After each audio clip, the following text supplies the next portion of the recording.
একটি ত্রিভুজের দুইটি বাহুর দৈর্ঘ্য যথাক্রমে 18 মিটার ও 16 মিটার এবং এদের অন্তর্ভুক্ত কোণ 30 ডিগ্রি হলে ক্ষেত্রফল নির্ণয় করো।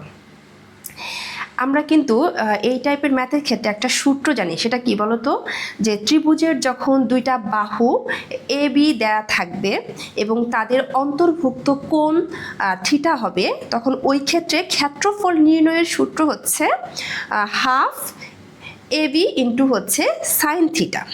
এই সূত্র দিয়ে কিন্তু আমরা ম্যাথটা করব। তাহলে এখানে আমরা যদি লিখি যে মনে করি ত্রিভুজের বাহুদ্বয়, যেহেতু দুইটা বাহুর দৈর্ঘ্য দেওয়া আছে, তাহলে একটাকে আমরা হচ্ছে এ ধরবো আর একটাকে আমরা বি ধরবো।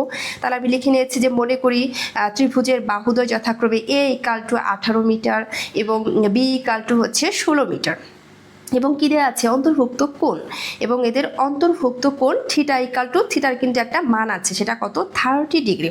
তাহলে ত্রিভুজটির ক্ষেত্রফল কি হবে, হাফ এবি সাইন থিটা।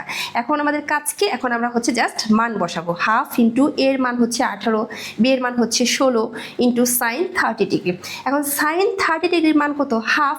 এই যে সাইন 30 ডিগ্রির জায়গায় জাস্ট হাফ লিখে ফেলছি। এখন তোমরা হচ্ছে ক্যালকুলেটরে ক্যালকুলেশন করবা, এই যে 72 চলে আসবে। তাহলে ত্রিভুজের ক্ষেত্রফল হচ্ছে 72 বর্গমিটার।